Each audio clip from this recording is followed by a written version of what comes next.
오늘 제가 전할 하나님의 말씀 제목은 동방 박사들을 통해 본 성탄의 성도는입니다. 여러분들은 잘 모르시겠지만 제 눈에는 지금 빨간 옷들이 많이 보여가지고 예배 전에 조금 당황했어요. 제가 강단에서 12년째 말씀 전하는데 이런 상황은 처음이라. 앞에 계신 분 잘 모르시죠? 성탄절이구나. 오늘은 공식적 역사 속에서 2023년 전 유대 베들레헴에서 탄생하신 예수님의 탄생을 기념하는 주일입니다. 그래서 본문을 마태복음 2장 1절로 12절을 선택하였고, 이 본문 말씀을 중심으로 동방 박사들을 통해 본 성탄의 성도는 어떠해야 하는가에 대한 말씀을 드리고자 합니다. 오늘 본문 1절 말씀을 보시면 헤로드 왕 때에 예수께서 유대 베들레헴에서 나심에 동방으로부터 박사들이 예루살렘에 이르러 라는 말씀이 있습니다. 이 구절에는 크게 두 가지 내용이 있지요. 첫 번째는 헤로드 왕 때에 예수님께서 유대 베들레헴에서 나셨다라는 것입니다. 이것은 유대의 역사 속에서 일찍이 예언되어 있었던 일이었다고 오늘 본문은 직접적으로 밝혀주고 있습니다. 4절로 6절에 왕이 모든 대제사장과 백성의 서기관들을 모아 그리스도가 어디서 나겠느냐 물으니 이르되 유대 베들레헴이오니, 이는 선지자로 이렇게 기록된 바 또 유대 땅 베들레헴아 너는 유대 고을 중에서 가장 작지 아니하도다. 내게서 한 다스리는 자가 나와서 내 백성 이스라엘의 목자가 되리라 하였음이니이다 라고 대답했습니다. 그리스도가 어디서 나겠느냐? 유대 베들레헴입니다. 여러분, 이 말씀은 구약 성경 미가서 5장에 있는 말씀을 인용한 것입니다. 미가서 5장 2절에 베들레헴 에브라다야 너는 유다 족속 중에 작을지라도 이스라엘을 다스릴 자가 내게서 내게로 나올 것이라. 그의 근본은 상고의 영원에 있느니라. 4절 그가 여호와의 능력과 그의 하나님 여호와의 이름의 위엄을 의지하고 서서 목축하니 그들이 거주할 것이라. 이제 그가 창대하여 땅 끝까지 미치리라 라고 말씀하십니다.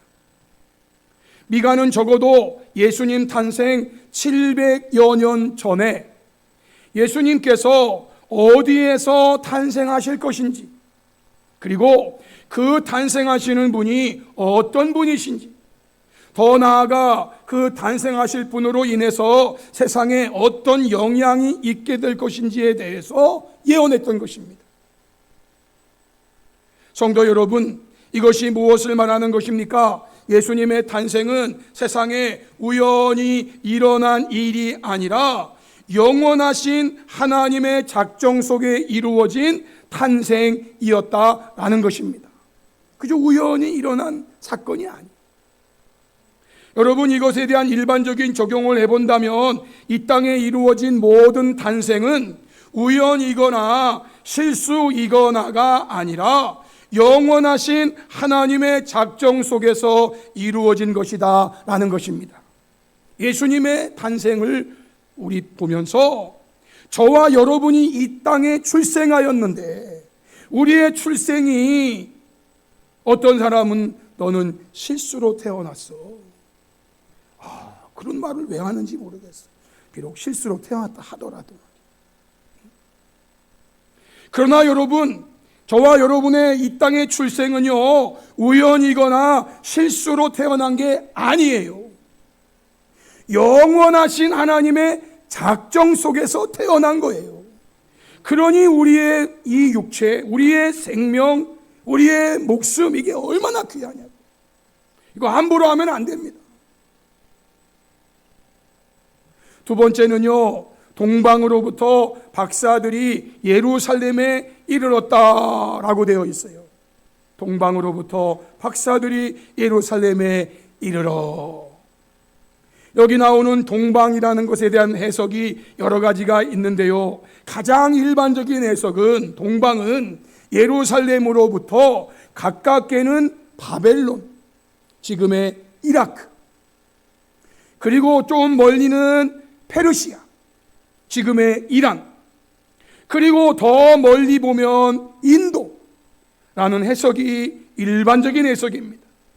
어쨌든 이 말은 그들은 아주 먼 곳으로부터 예루살렘에 왔다라는 겁니다. 당시의 시간으로 측정해 보면 어쩌면 가까이 멀리, 여러분 하루 이틀 사이에 올 수 있는 거리가 아니에요. 어쩌면 한 달도 걸리고, 어쩌면 3개월도 걸리고, 어쩌면 6개월도 걸릴 수 있는 거리. 그 먼 곳으로부터 박사들이 예루살렘에 왔다라는 것입니다. 그러면 이들이 왜 예루살렘에 왔을까요? 오늘 말씀 2절에 유대인의 왕으로 나신 이가 어디 계시냐?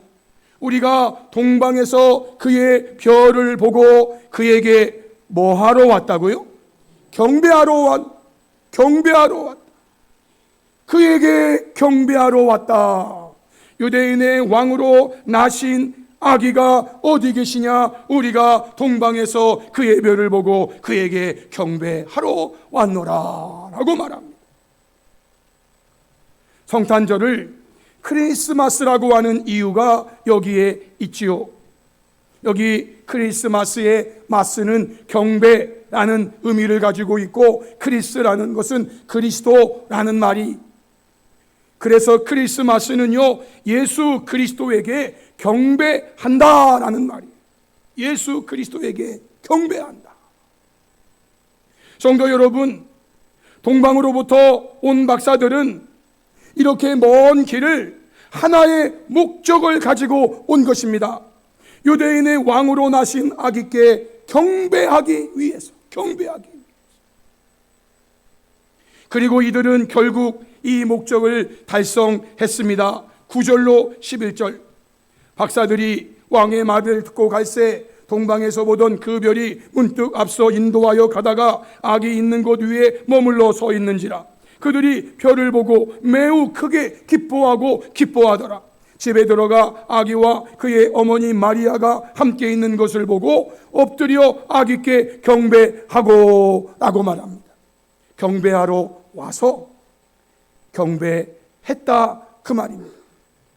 그런데 여러분, 이 말씀에서 저와 여러분이 아주 중요하게 보아야 하는 것이 있습니다. 그것은 동방 박사들은 유대인의 왕으로 나신 아기께 경배하러 왔고, 오직 그 아기께만 엎드려 경배했다라는 것입니다. 상황은 이렇습니다. 집에 들어가 보니까 아기가 그의 어머니와 함께 있습니다. 그런데 동방 박사들은 아기께 경배하러 왔기 때문에 그들은 엎드려 경배한 대상이 오직 아기였다는 것입니다. 물론 마리아도 훌륭한 인물인 것은 맞지만, 그렇다고 동방 박사들이 엎드려 아기와 함께 있는 마리아에게 경배했다고는 성경이 결코 말하고 있지 않다는 것입니다.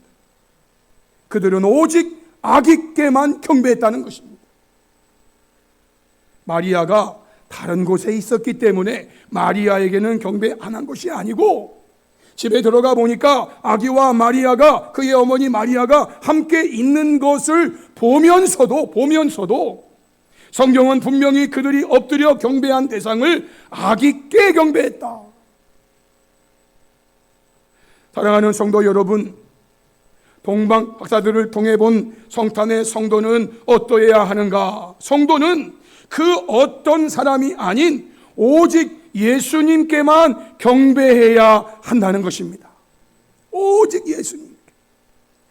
어떤 사람이 훌륭하고 어떤 사람이 하나님의 대리자니 여러분 아니에요.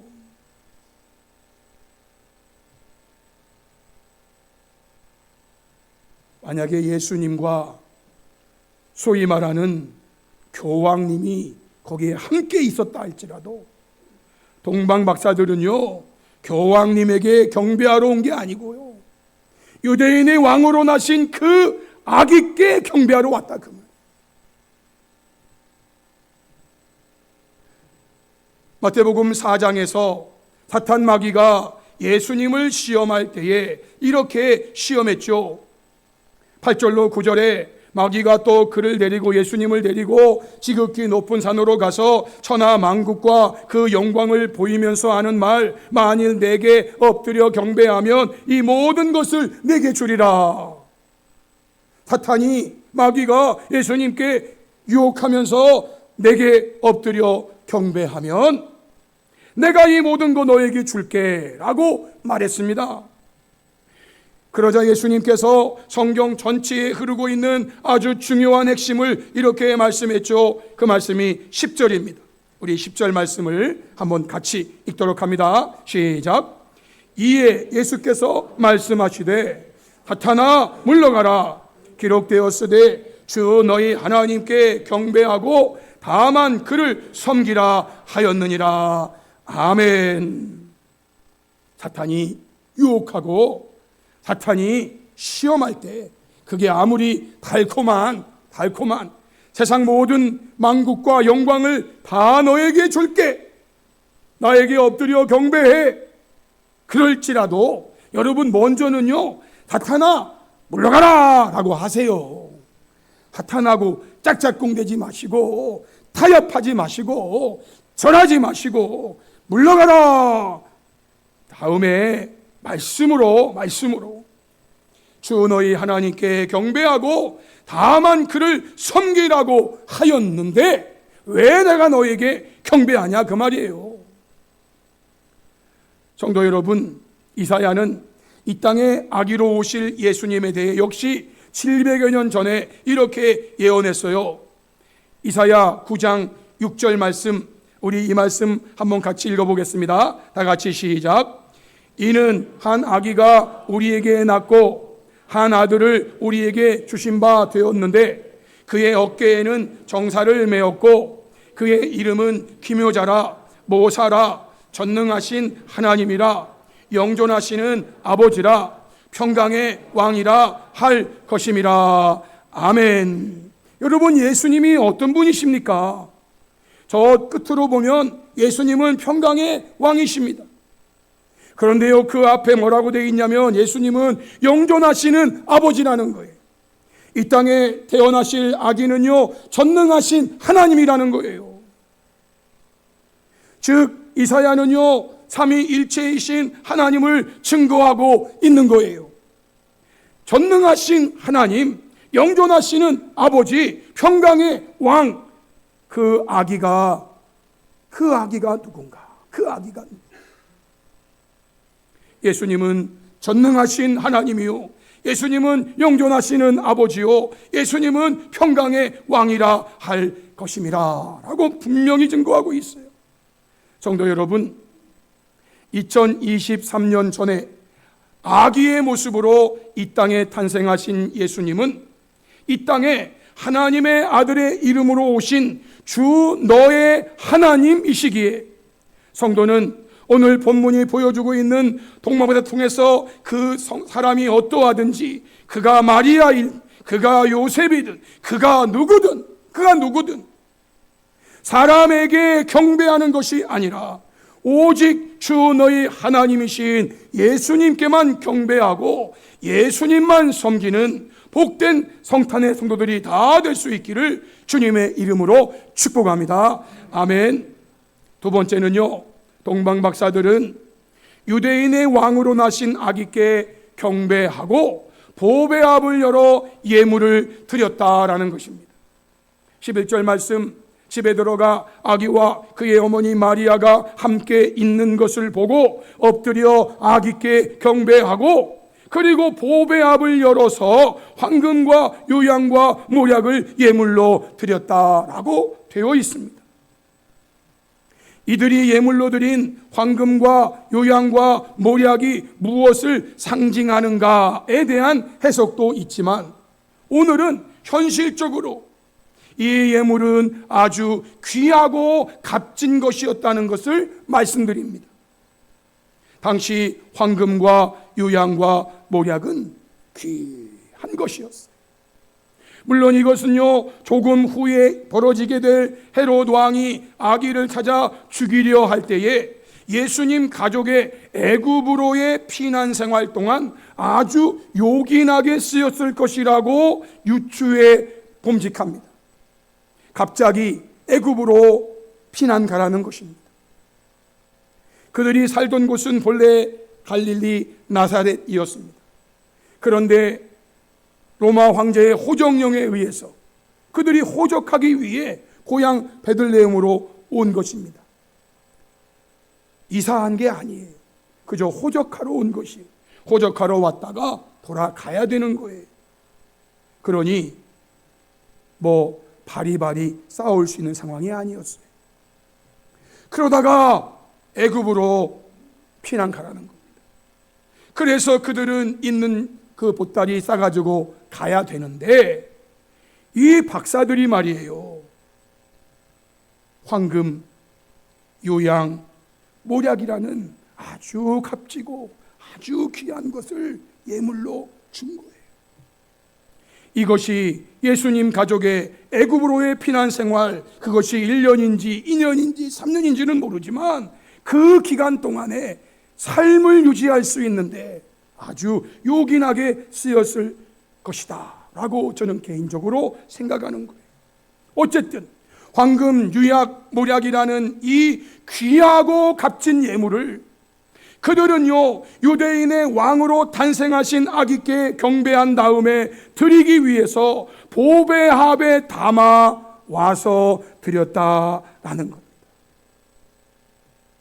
성도 여러분, 오늘 본문에서 말하고 있는 이 박사들을 통해서 본 성탄의 성도는 어떠해야 하는가에 대한 말씀으로 예물을 준비하여 주님께 드리는 성도가 되자라는 것입니다. 여러분 생각해 보십시오. 죽어가는 그 누군가를 살릴 수만 있다면 얼마가 들더라도 살려달라고 애원하는 것이 일반적인 행동이에요. 어떤 사람이 죽어갑니다. 그 죽어가는 사람을 보면서 선생님, 내 아이만 살려주신다면 얼마가 들어도 좋겠습니다. 살려주세요 라고 얘기하는 게 그게 일반적인 행동이에요. 어떤 사람이 더미에 깔려 있습니다. 그 사람 살리기 위해서요, 모든 기관들이 다 총동원되는 거예요. 아니, 그 한 사람 살리려고 그렇게 많은 돈 예산 투자 써야 돼? 라고 하는 사람이 있으면은요, 맞아 죽습니다. 맞아 죽어요. 요즘은요, 저는 솔직히 다 이해는 안 되지만은요, 고양이 새끼가 거기에 가 있는데 말이죠. 그 고양이 새끼 살리려고 말이에요, 사람이 위험을 무릅쓰고 들어가더라고요. 하물며 고양이 새끼보다 사람의 생명이 얼마나 더 귀합니까? 여기에는요, 예산이 수천만 원, 수억 원 들어가도 사람들이 수없이 동원돼도 그거 해야 될 일인 거예요.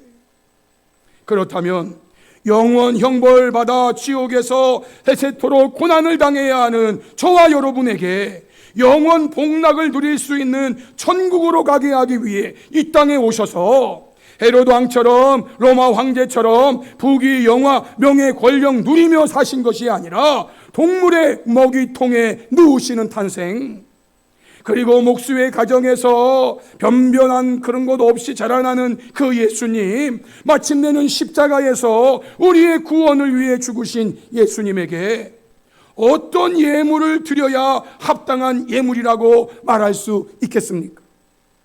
황금, 요양, 모략, 이 예물도 거기에 합당하다고 말할 수는 없지만, 그러나 그 당시 귀한 황금, 유양, 몰약을 동방박사들은 준비해서 그것을 보배압에 담아가지고 그 먼 길을 와서 아기께 경배한 다음에 보배압을 열어서 예물로 드렸다는 것입니다. 마지막 세 번째, 이들을 통해서 본 성탄의 성도는 어떠해야 되는가에 대한 말씀으로 동방박사들은 주의 사자의 지시에 순종했다라는 것입니다. 12절 말씀이죠. 우리 12절 말씀을 같이 한번 읽겠습니다. 다 같이 시작.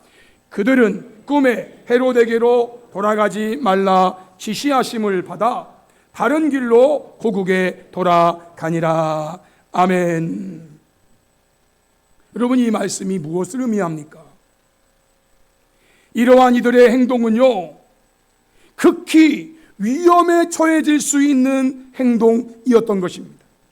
왜냐하면 헤롯이 박사들을 보내면서 이렇게 말했어요. 7절로 8절에 이에 헤롯이 가만히 박사들을 불러 별 상태를 자세히 묻고 베들레헴으로 보내며 이르되 가서 아기에 대하여 자세히 알아보고 찾거든 내게 고하여 나도 가서 그에게 경배하게 하라 라고 말했기 때문입니다. 내게 고하여 나도 가서 그에게 경배하게 하라. 당시 유대 베들레헴에 속해 있는 나라를 다스리는 왕이 누구였는가? 헤롯이었습니다. 이 헤롯은요, 당시의 평판이 악한 왕으로 소문나 있는 왕이었어요. 그 왕이 자신들에게 아기를 찾거든 내게 고하여 나도 가서 그에게 경배하, 그렇게 했는데, 그런데 그 영토 안에 있는 자기들이 그 왕이 내린 명령을 거역하고 꿈에 지시하심을 받은 것을 더 중하게 여겨서 다른 길로 고국에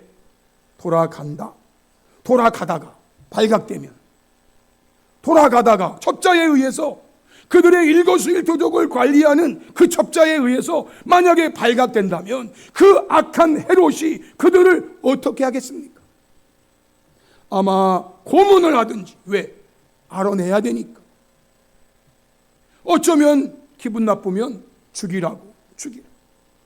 자기 아내도 기분 나쁘면 죽이고 자기 아들들도 기분 나쁘면 죽이는 왕인데, 이런 정도야.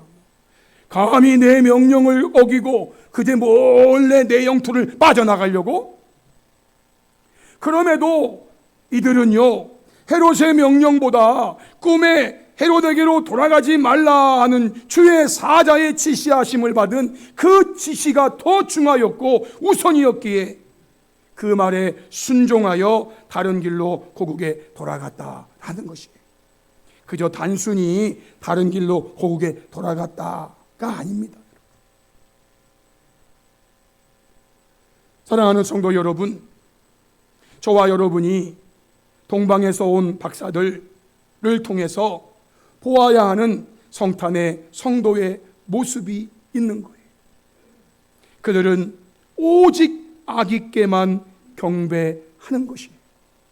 그들은 그 아기께 귀중한 보배압을 열어서 귀중한 예물을 준비하여 드렸던 것이에요.